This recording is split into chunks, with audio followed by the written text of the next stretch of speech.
Herkese merhabalar. Pelin'in İlmek Evi kanalına hoş geldiniz.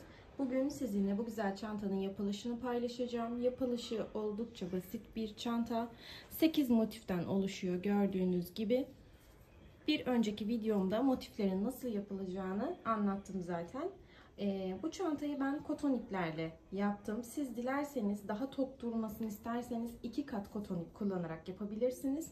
2 kat kullanırsanız eğer kahverengi, sarı ve turuncu birer çile yetecektir. Ama bej renginde yetmeyebilir. 2 katta bilginiz olsun. Onun dışında renkli polyester iplerle yapabilirsiniz. İnce pamuk makrome ipleriyle yapabilirsiniz. Yani ip çeşitleri, yapılabilecek ip çeşitleri de oldukça fazla. Dediğim gibi yapımı da zaten çok basit. Şöyle detaylıca göstereyim. Günlük kullanımda oldukça rahatlıkla kullanabileceğiniz bir çanta. Umarım beğenirsiniz. Beğendiyseniz kanalıma abone olmayı, videomu beğenmeyi unutmazsanız çok sevinirim. Hazırsak yapılışına başlayabiliriz. Evet, şimdi çantamızın birleştirme kısmına geçebiliriz. Elimde görmüş olduğunuz gibi 8 adet motifim var. Şimdi birleştirme aşamasında 2 tanesini şöyle kenara ayırıyorum. Hemen şöyle 6 tanesini yan yana olacak şekilde birleştireceğim. Şöyle tek sıra halinde 6 adeti yan yana olacak şekilde birleştiriyorum. Hemen çerçevede kullandığım bej rengi ipimi alıyorum. Şimdi birleştirmeyi nasıl yapıyorum hemen göstereyim. Görmüş olduğunuz gibi 2 adet motifim elinde. Şu ön yüzleri dışarıda kalacak şekilde, yani ters yüzleri birbirine bakacak. Hemen şöyle köşeden, bakın bu köşeden ve diğer motifimin köşesinden girişimi yapıyorum. Hemen şöyle içerisinden ipimi geçirip bir tur döndürüp bir zincir çekiyorum. Aynı noktaya tekrar bir tane sık iğnemi yapıyorum. Şimdi trabzanlarımın üzerindeki tüm ilmekleri sık iğne yaparak devam edeceğim. Hemen nasıl yapacağım onu göstereyim. Bakın buradan bu 2 ilmeği aldım. Hemen karşısına tekamül eden diğer ilmeği de aldım ve çektim. Sıraları kaçırmamaya özen gösterin. Şu plastik ilmek tutuculardan kullanabilirsiniz. Hemen diğer yan tarafa geçtim. Yine aynı şekilde 2 ilmeğimi de aldım. Sık iğnemi yaptım. 2 ilmek, sık iğne. Bu arada elimle yokluyorum. Herhangi bir kayma olmasın ki yamuk durur çantamda motiflerim. Hoş bir görüntü olmaz. Siz de buna dikkat ederseniz iyi olur. Dediğim gibi plastik ilmek tutuculardan da yardım alabilirsiniz. Şimdi ben sıranın sonuna kadar devam edeceğim. Videomu hiç kesmeyeceğim. Hızlı ilerliyor zaten. Birlikte yapalım. Sıranın sonunda bitirme işlemini nasıl yapacağız? Hemen onu göstereceğim.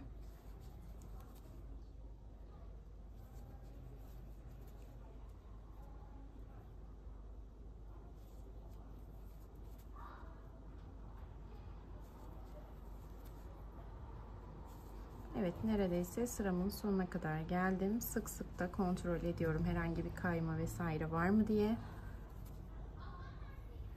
Evet, köşe noktamdan önceki son ilmeğimdeyim. Şimdi bakın köşe noktama geldim. Köşe noktama battım. Arkadaki motifimin köşe noktasına da battım. Bir sık iğne yapıyorum. Tekrar aynı köşe noktasına bir adet daha yapıyorum. Yani şöyle söyleyeyim. Köşelerde 2 adet sık iğnem var. Diğer trabzan sıralarımın üzerinde birer tane var. Hemen şöyle bir tane bağlama zinciri çekip ipimi kesebilirim. Evet, görmüş olduğunuz gibi hemen şöyle motifimi açtığımda nasıl görünüyor onu da göstereyim size. Gayet muntazam bir şekilde balık sırtı gibi aynı. Gayet güzel. Hemen şöyle ipimi de arkadan saklayacağım. Çantamı dikerken elim ayağıma dolanmasın. Onu da nasıl yapacağınızı göstereceğim. Hemen ters yüzünü çeviriyorum. Şu ipimi şuradan çekiyorum. Bakın şöyle yapıp bir oradan bir buradan alarak ilmeklerimi 3-4 tane ilmeğimi alıyorum şu şekilde. Hemen şu ipimi şuradan çekiyorum. Şu kalan kısmı yine kesiyorum. Evet, gördüğünüz gibi İpim de yok oldu. Ön tarafta bu şekilde. Yine bu kısmı da bu şekilde saklayabilirsiniz. Şimdi hemen diğer motifimi alıyorum. Yine ters yüzlerine birbirine bakacak şekilde buradaki işlemlerde ne yaptıysam aynısını burada da kullanarak devam edeceksiniz. Üçüncü parçanızı birleştirmiş olacaksınız. Aynı şekilde dördüncü parçayı, aynı şekilde 5 ve altıncı parçayı birleştireceğiz. Şimdi siz 6 parçayı birleştirin. Birleştirdikten sonra tekrar görüşelim. Evet, ben 6 parçamı da birleştirdim. Görmüş olduğunuz gibi, hatta şurada bir parça ipim kalmış. Hemen onu da keseyim. Evet. Gördüğünüz gibi 1, 2, 3, 4, 5 ve 6 parçamı birleştirdim. Şimdi bu iki ucunu birleştireceğiz. Yine biraz önceki göstermiş olduğum yöntemle. Ters yüzler yine birbirine bakıyor. Düz yüzleri dışarıda kalıyor. Yine çerçeve rengim olan ipimi alıyorum. Tığım. Evet, hemen köşe noktalarımdan girişimi yaptım. İçerisinden ipimi geçiriyorum. Bir tur çeviriyorum. Ve bir zincir. Tekrar köşe noktama batıp trabzanımı çakma trabzanımı, pardon, sık iğnemi çiftlemiş oldum köşe noktamda. Evet, şimdi iki ucunu da birleştiriyorum.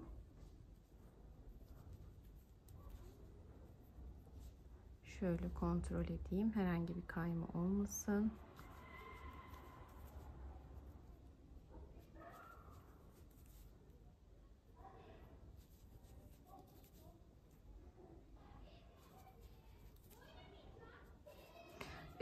Bu model çantayı pamuk makrome ipi var. Yanılmıyorsam 2 milimliklerdi. Onlarla da yapabilirsiniz. Böyle nasıl diyeyim size, kalıp gibi duruyor o zaman. Böyle yumuş yumuş değil de tam kalıp gibi duran bir çanta. O ipi de tercih edebilirsiniz. Onda da çok güzel iş çıkaracağınıza eminim. Ben de hatta bundan sonra Allah nasip ederse bir tane de pamuk makrome ipinden bu çantayı yine deneyeceğim. Bir arkadaşım tavsiye etti bana da. Kendisi çok memnun kalmış iplerden. Bir de onunla deneyeceğim. Evet, ben köşe noktama kadar geldim bu arada. Hemen köşe noktama 2 adet sık iğnemi yapıyorum. Şöyle göstereyim hemen size. Bakın, her tarafını birleştirmiş olduk. Şimdi hemen devam ediyoruz. Burada artık ne yapacağız? Bu çantamızın tabanı olacak. Daha doğrusu şu an yapacağım işlemler çantanın tabanı olacak. Bir zincirimi çekiyorum. Başımı doluyorum. Köşe noktama bir tane çakma sık iğne mi deniyor buna? Galiba öyle bir şey. Yo, normal sık iğne, pardon. Ben bugün karıştırıyorum trabzanları sık iğneleri. Tekrar başımı doladım. Hemen şu görmüş olduğunuz ilmeğin tepesine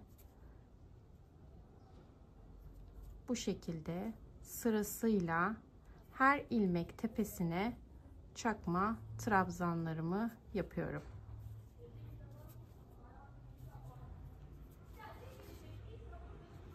Şöyle devam edeyim. Birleşim yerlerinde ne yapacaksınız onu göstereceğim size çünkü. Bakın, bu şekilde çakma trabzan yapıyoruz.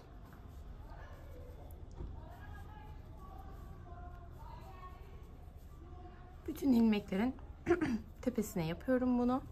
Hiç kaydırmadan ve atlamadan. Şimdi bakın, köşe noktama geldim. Bir tane yine doladım. Köşe noktama bir çakma trabzan. Tekrar bir çakma trabzanda başımı doladım. Diğer köşeye geçtim. Bir çakma trabzan. Bir tane daha çakma trabzan.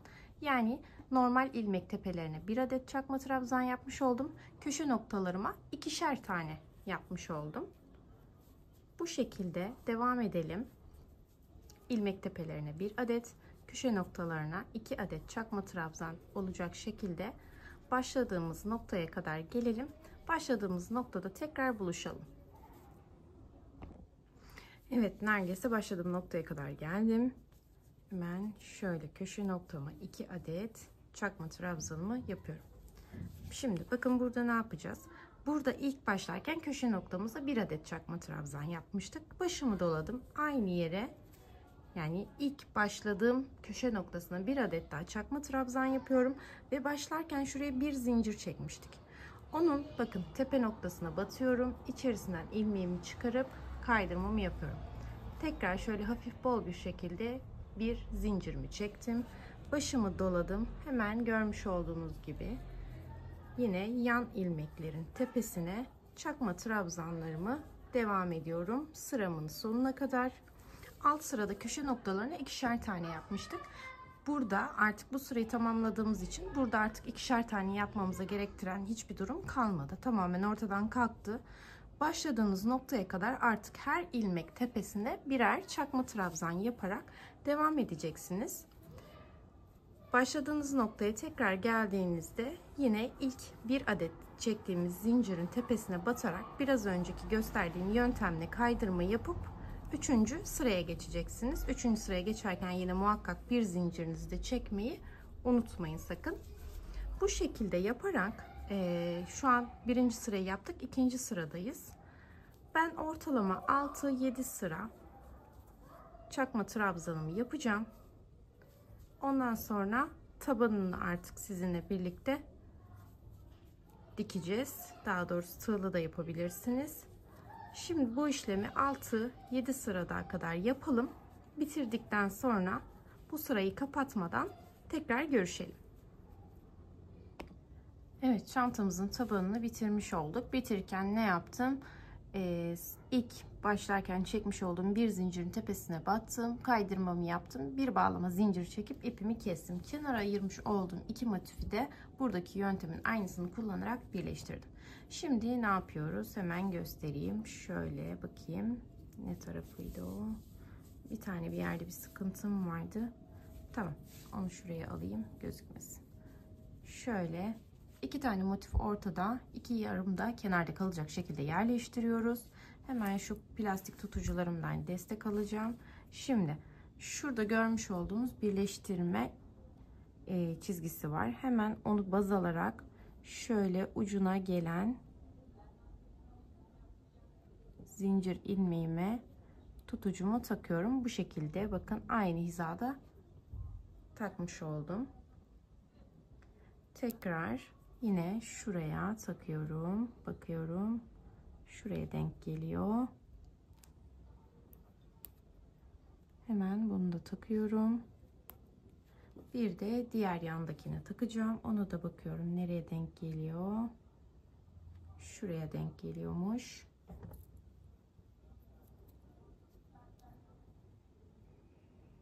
Evet, buraya da taktım. Evet, 3 tane tutucumu taktım. Aynı şekilde karşı tarafa da takacağım. Hemen bakıyorum. Şuradaki ilmeğe denk geliyor.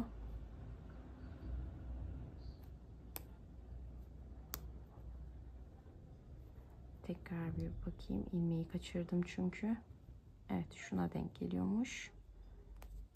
Buraya da taktım. Aynı şekilde yine ortaya takacağım.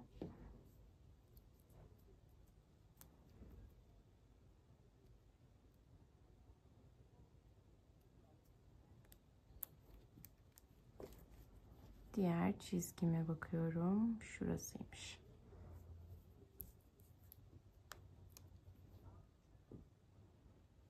Evet, 6 tane ilmek tutucumu bu şekilde takmış oldum. Bunları takmamın sebebi şuradaki motiflerde yaparken herhangi bir kayma olmasın, tam adım yamuk durmasın diye. Hemen şöyle yapıyorum şimdi. İlk ilmek tutucumu açıyorum. Bakın, ön yüzü, ön yüzü. Hemen şu köşe noktasından ilmek tutucumu takıyorum.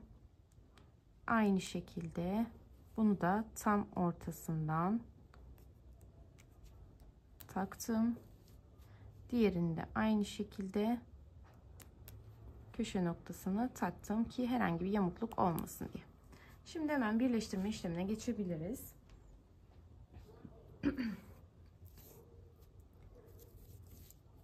Şimdi şöyle yapıyorum.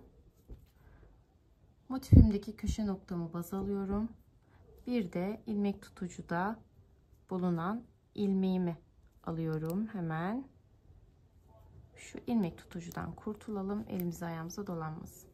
Evet, ipimizi içerisinden geçiriyoruz. Bir tur çevirip sık iğnemizi yapıyoruz.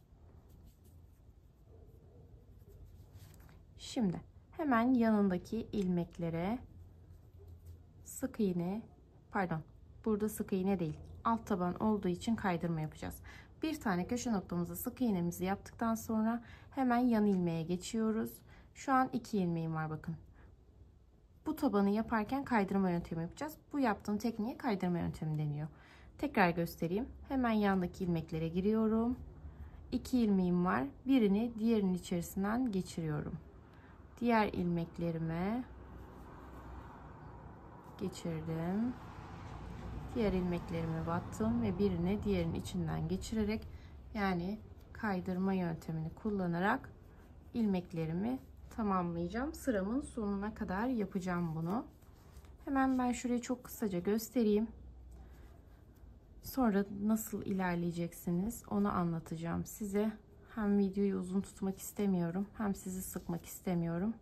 Hemen şu kısmı gösterdikten sonra devamını siz de arka planda yaparsınız, ben de yaparım. Bitirdiğimizde tekrar görüşürüz. Şöyle devam edelim.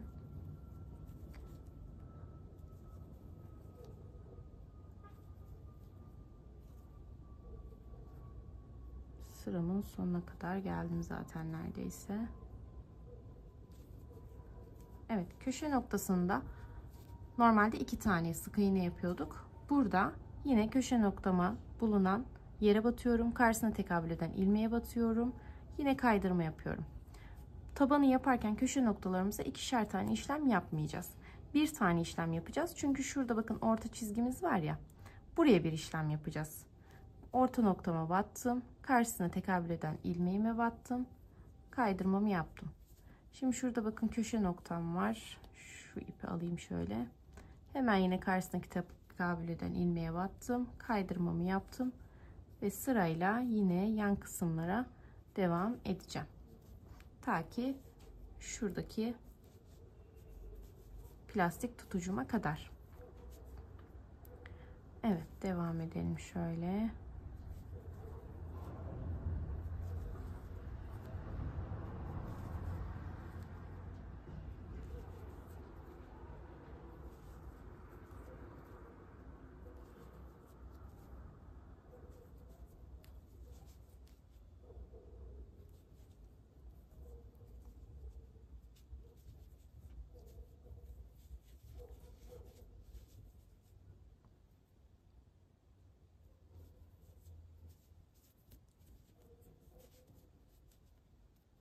Şuraları düzelteyim. Herhangi bir yamukluk olmasın. Siz de arada sırada yine de kontrol edin. Emeğiniz boşa gitmesin.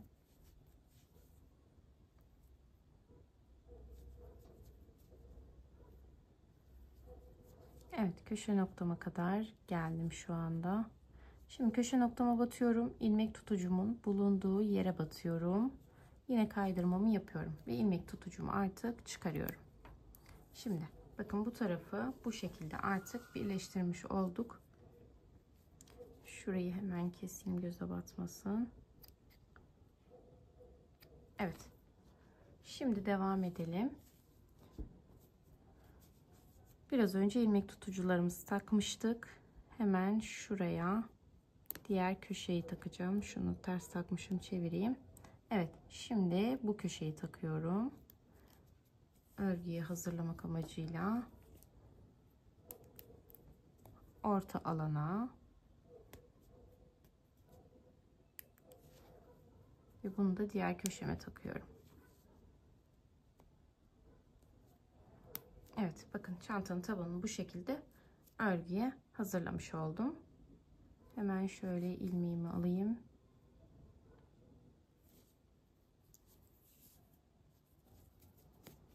Şimdi uzun kenarımızı ördük. Kısa kenarımızı örmeye devam edeceğiz. Hemen hiçbir şey yapmıyoruz farklı. Yan ilmeklerin tepesine battım. Kaydırma yöntemi yaparak devam ediyorum. Buradan sonrası hep aynı. Buradaki uzun kenarda ne yaptıysak kısa kenarda da aynı işlemi yapacağız. Uzun kenarda da aynı işlemi yapacağız. Kısa kenarda da aynı işlemi yapacağız. Şu son bir ilmek kalana kadar örelim. Bitiminde tekrar görüşelim. Evet, ben sonuna geldim. İlk başlarken yapmış olduğum zincirin tepesine batıp tekrar kaydırmamı yapıp bir bağlama zincirimi çekip kesiyorum. Evet, hemen şöyle bir bakalım. Tabanımızı hazırlamış olduk. Evet, bu şekilde tabanımızı hazırlamış olduk. Şöyle altta da ayçiçek motiflerimizi görüyorsunuz. Şimdi hemen üst askı kısmına geçeceğiz. Şöyle ben genelde yanlardan başlarım başlarken. Herhangi bir ilmeğimden batıyorum. İçinden ilmeğimi geçirdim, başımı doladım ve bir zincir. Şimdi askı kısmını yaparken şuradaki yaptığımız işlemin aynısını yapacağız. Yine 6 sıra. Bir zincirimi çektikten sonra şuradan her ilmeklerimin tepesine çakma sık trabzan yapıyoruz.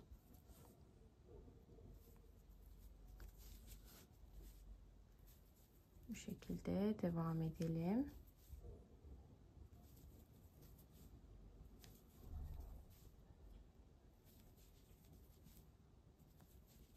Köşe noktama geldim. Köşe noktamda ne yapıyordum? 2 tane çakma trabzan yapıyordum. Diğer köşe noktama geçiyordum.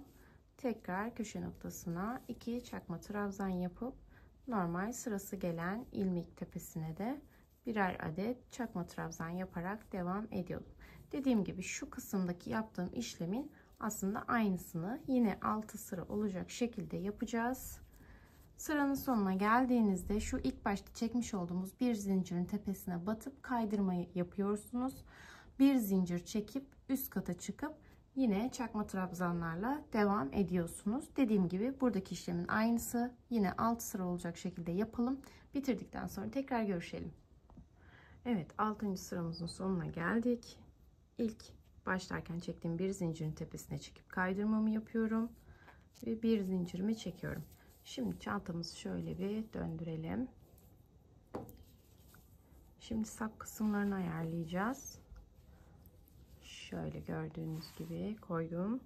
Hemen yine plastik tutucularımın yardımıyla şu orta ayçiçeğin orta kısmı var ya, tomurcuk diyebilirim.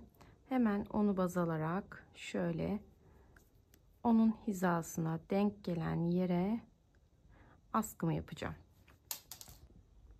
Evet, hemen şöyle tekrar bakalım. Şuraya denk geliyor. Hemen şuraya takıyorum.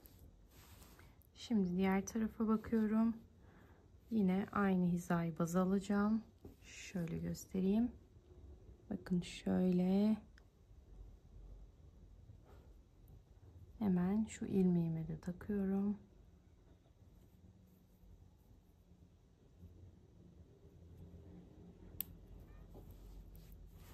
Evet, şöyle baktığım zaman şuralardan da bakabilirsiniz. Bakın şöyle göstereyim. 1, 2, 3, 4, 5, 6 tane 3 adet ikili trabzanım var. O 3 tanesinin yani 6 tanesinin arası 3 burada 3 burada kalacak şekilde orayı da baz alabilirsiniz. Hemen burayı da kontrol ediyorum. Burası da aynı şekilde. Öyle daha kolayınıza geliyorsa öyle de yapabilirsiniz. Hemen yine yapayım. 1, 2, 3. Hemen onun orta hizasına baz alacağım. Şurası.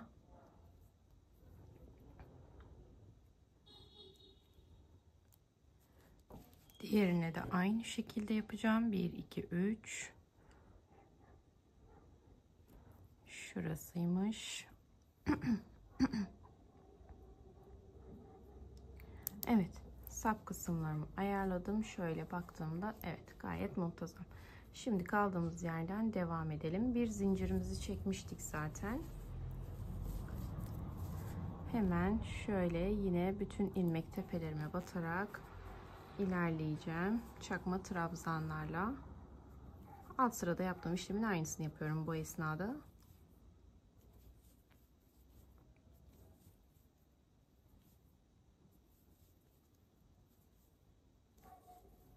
Ta ki ilk ilmek tutucuma gelene kadar.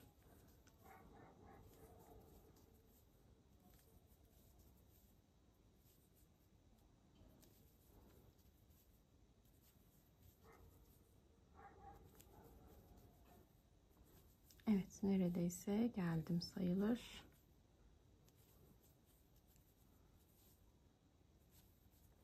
Evet, ilmek tutucumun olduğu ilmeğe geldim. Oraya yine bir tane çakma trabzanımı yapıyorum. Bunu çıkaralım. Şimdi ben bir 50 tane zincir çekerek deneyeceğim. Boyutuna bakacağım. İdealse 50'de bırakacağım. Kısa veya uzun gelirse ona göre zincir sayımda eksiltme veya artırma yapacağım. Şimdi zincirlerimizi çekerken bakın şöyle çok bol bol da çekmeyin. Çünkü bunların üzerine yine çakma trabzan gideceğimiz için hani delikler büyük büyük olur. Onun idealliğini ayarlayın. Yani zincirinizin sıkılığını ve genişliğini çok sıkı yaparsanız da üzerine çakma trabzan yaparken çok zorlanırsınız ilmek batımında. O yüzden ideal bollukta. Ben şimdi şöyle hemen 50 tane çekeceğim. Evet, 50 adet zincirimi çektim. Hemen diğer ilmek tutucuma olduğu alana batıyorum. Ve şöyle bir adet sık iğne yapıyorum. Şimdi aynı şekilde diğer ilmek tutucuma kadar çakma trabzanlarımı her ilmeğimin tepesine yaparak ilerleyeceğim.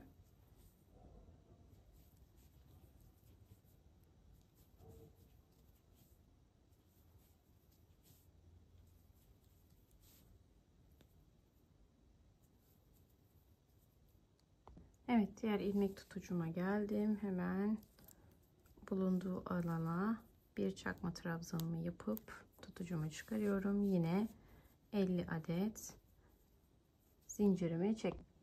Evet, bir sonraki ilmek tutucumun bulunduğu ilmeğe batacağım.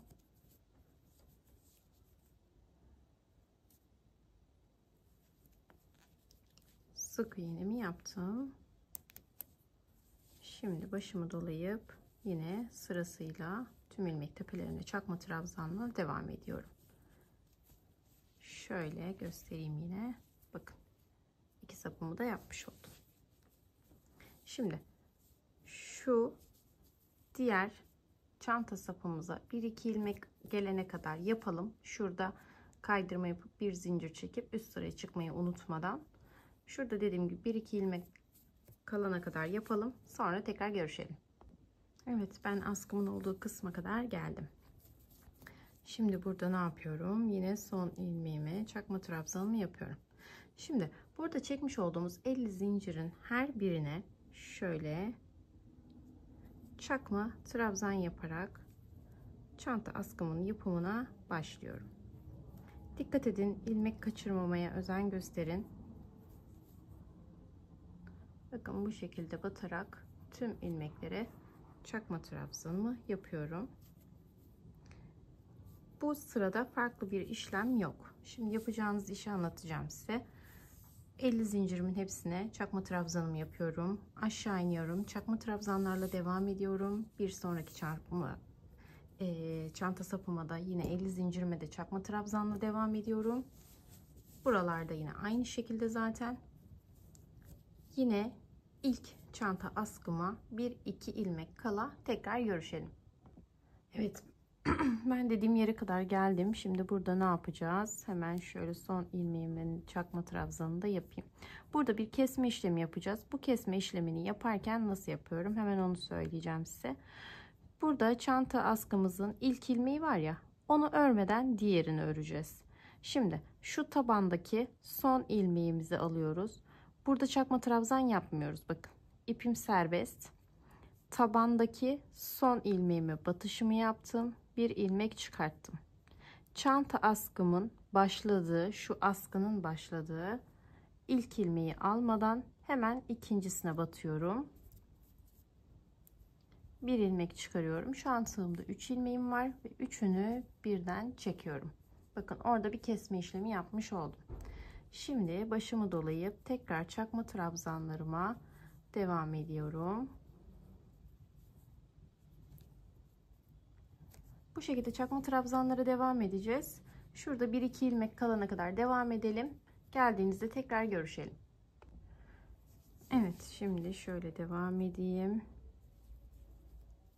Bakayım, çanta askımın ilk ilmeğini almayacağımızı söylemiştik. Evet, zaten oraya kadar gelmişim.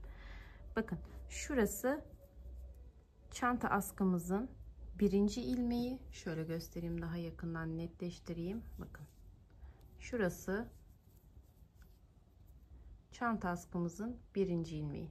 Burada bir işlem yapmayacağım. Burası da ikinci ilmeği. Yani ilk önce buraya batacağım. Hemen ilmeğimi şuradan alıyorum. Bakın. Burada başını dolamadan yapıyorduk. Hemen şu ikinci ilmeğe batıp bir ilmek çıkarıyorum.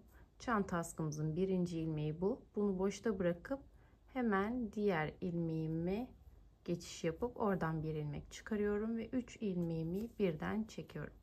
Şimdi başımı doladım ve çakma trabzanlarımı yapmaya devam ediyorum. İki askının başlangıç ve bitiş noktalarında bu tekniği kullanacağız.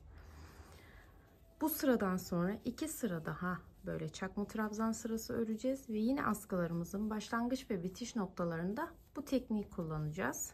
O yüzden devamında göstermeyeceğim nasıl yapacağınızı. Zaten başlangıç ve bitiş noktalarını nasıl yapmanız gerektiğini gösterdim. Diğer 2 sırada da yine ilk ilmeğe batmayacaksınız. İkinci ilmeği baz alarak devam edeceksiniz. Yani hemen şöyle yine göstereyim size. Bakın şurası çanta askımızın ilk ilmeği oluyor. Zaten kendini gösteriyor. Bakın şöyle yaptığınızda. Buraya bir işlem yapmayacaksınız. Burası bitiş noktası olduğu için böyle gösteriyorum. Şuradan bir ilmek çıkaracaksınız. Bunu atlayıp buna batacaksınız. Ve 3 ilmeği birlikte çekeceksiniz. Başlarken yine göstereyim. Dediğim gibi yine bakın kendini belli ediyor. Verev bir şekilde duruyor. Hemen şuradan ilmek çıkaracaksınız. Bunu atlayıp şu ilmeğe batacaksınız. Bu sıradan sonra 2 sıra daha yapacağız. Sonra çanta askımızı bitireceğiz. Evet, çantamız görmüş olduğunuz gibi bitti. Dediğim gibi yapılışı oldukça basit olan bir model. Ben askıları bitirdikten sonra bir bağlama zincir çekip ipimi kestim. Bu arada ipimi sakladım. Gayet şık bir çanta oldu.